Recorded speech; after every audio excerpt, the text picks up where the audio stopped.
భారతదేశమా యేసుకే, నా భారతదేశమా అతి ప్రియ యేసుకే.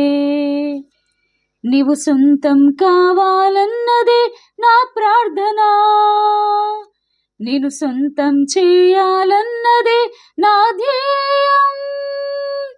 యేసు నామమే జయము జయమని హమంత మారు మ్రోగాలే, పని చేయుచున్న సాతాను శక్తులు పటాపంచలైపోవాలి. భారతదేశమా, నా భారతదేశమా, నా ప్రియ యేసునికే నీవు సొంతం కావాలి. భారతదేశమా, నా భారతదేశమా, ఉగ్రతలో